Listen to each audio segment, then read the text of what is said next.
It's the 7th of July and I'm Tom Glasson. Welcome to The Roast. Tonight, asylum seekers returned to Sri Lanka and a study says children of same-sex couples are happier than those of heterosexual ones. I'm now awaiting the results of the study into my childhood. How happy are children raised by wolves? If I'm anything to go by, lonely. Oh, I will do the dishes when I'm done with my TV show, Mum. I'm busy.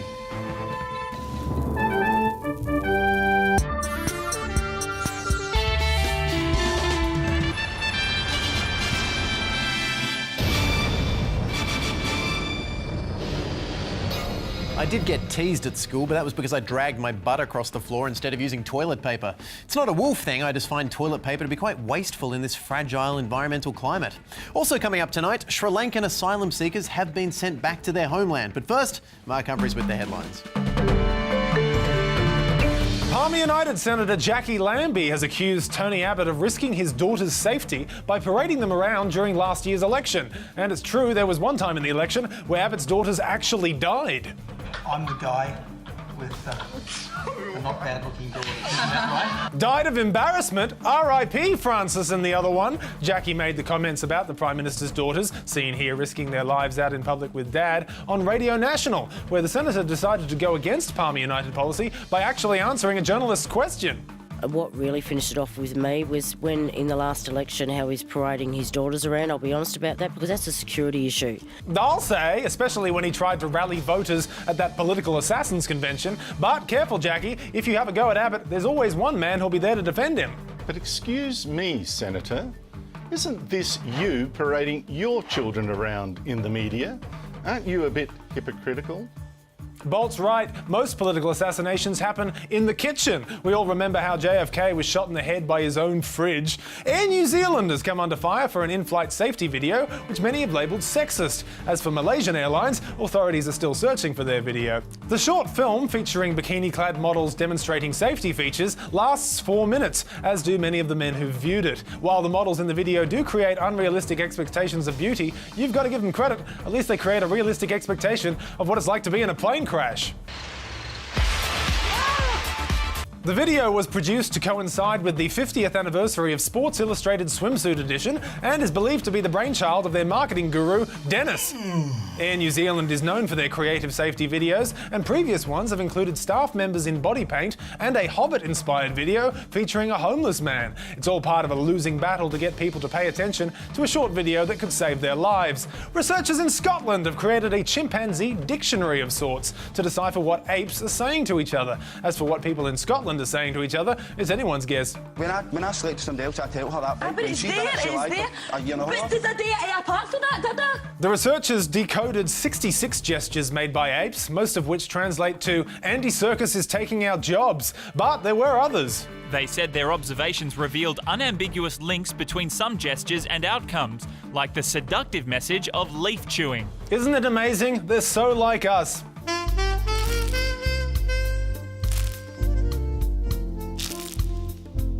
And finally, the Tour de France, or as drug testers call it, positive, started on Saturday. The gruelling race is on TV from 10 p.m. to 1 a.m. most nights for the next few weeks, meaning all Tour de France viewers will also be participating in the Tour de Daytime Napping. For The Roast, I'm Mark Humphries. Thank you, Mark. Well, first up tonight, a new study has found that children raised by same-sex couples are healthier and happier than children with heterosexual parents. As for kids with no parents, wizards. The study prompted some predictably awful reactions from groups with the word family in the title, like Rosalind Phillips of Family Voice, who questioned the objectivity of the study. Lead researcher Simon Crouch is raising 2 young children himself with his male homosexual partner. The results should be taken with caution. So the person conducting the research has a sexual preference for one gender over the other. Discount the research, I say, and while we're at it, discount all research into sexuality done by straight men. In fact, in order to ensure impartiality, all research should now only be conducted by asexuals. So get ready to do a whole lot of reading, world's most sexless person.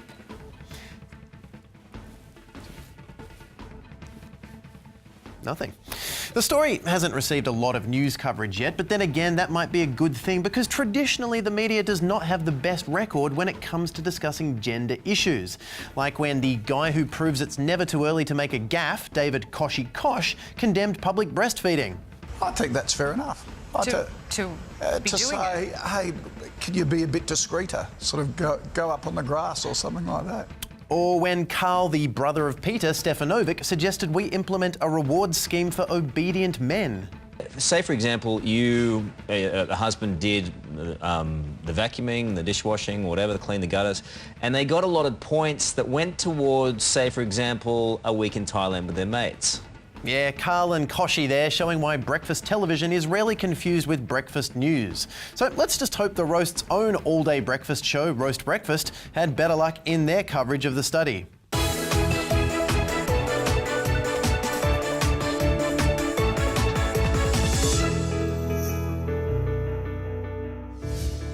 And that was the final instalment of our three-part investigation into how quinoa is making you ugly.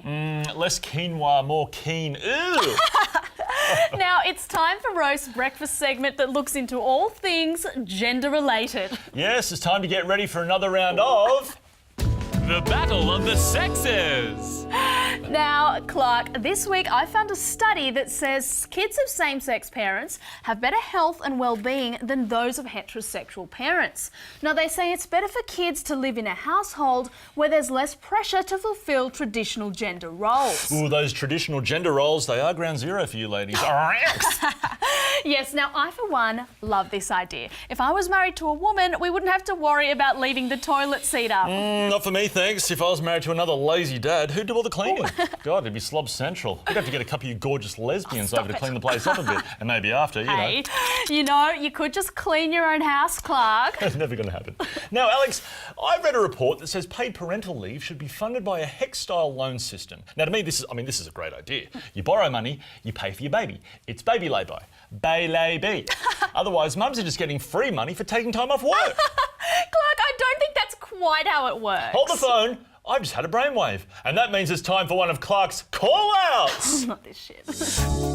Clark's call-out. Today's Clark's call-out is for all the fellas. Want to make your kids happy and fix the economy by not claiming maternity leave when you have a kid? Why not be a little gay for a day? Learn to cook, get a lovely haircut, buy a sharp suit, maybe listen to some opera. Let's make gay mean both happy and the other thing. I'm Clark Richards, and today I'm calling out for a gay Australia. Yeah, you really understand how sexuality works, Clark. Oh, there it is! Alex has conceded victory in the Battle of the Sexes. I win again. Now, we've dealt with gender stereotypes. We'll be right back after a word from our sponsors at Harson's Homewares. Are you tired of mopping the floor and trying to put makeup on at the same time? Well, now with Harson's Lip Mop 3000, you don't have to. Now you can apply your lipstick and mop the floor with ease. And it's all yours for just 12 easy payments of $99.99. The Harson Lip Mop 3000. When your husband comes home, the floor sparkles. And now you can too. Coming up after the break, we'll chat to Mia Friedman to hear all about her solution for the Israel-Palestine conflict. That's next on Roast Breakfast. Send us your suggestions on how to solve the conflict to #RoastBreakfast or put it in a funny vine. And that was Alex's last episode on Roast Breakfast. She unfortunately found a grey hair and had to be immediately moved on to other exciting projects. Oh, Alex, we will remember you until the younger, sassier version of you comes along and replaces you. We'll be right back. Hi, I'd like to order a Lip Mop 3000, thanks. No, it's for a friend. But just send it to my address to be safe. Order now at The Roast TV or send us a self-addressed envelope with money order or bank check and we will send you a Lip Mop 3000 as long as stocks last. Finally tonight, the federal government has at last confirmed it did intercept several asylum seeker boats on the high seas fleeing Sri Lanka. And that's great news because it means they're safe and sound. So now, government, it's just a case of bringing them back to Australia and finding out if they are genuine refugees. The 41 people on board were scanned by teleconference at sea before being transferred to the Sri Lankan Navy. Or you could just assess their claims via Skype. Either way is perfectly acceptable.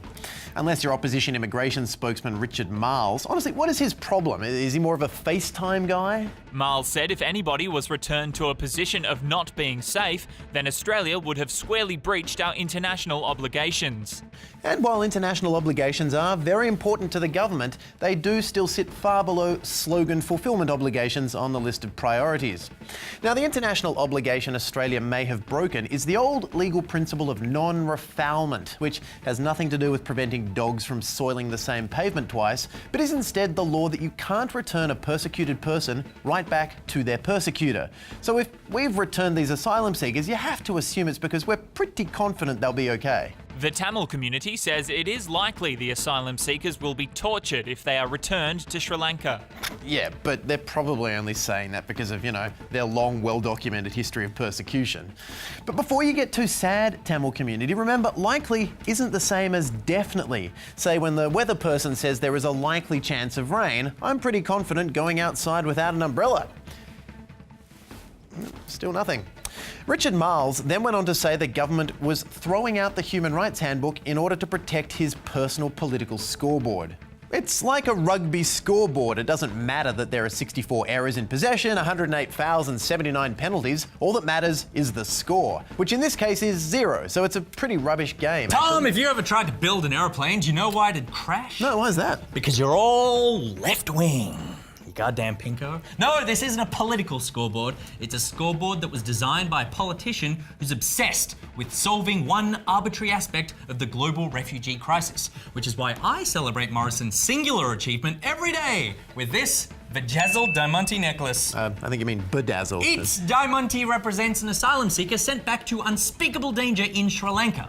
They're like teardrop tattoos in prison, but sparkling. So you don't have any problem with how Scott Morrison has stopped the boats? Nope. Morrison knows that all I care about is the number of boat arrivals, and like me, he doesn't play by the book to achieve his goals. Get out of here, you stinking fuck! Nick, that was the United Nations Refugee Convention.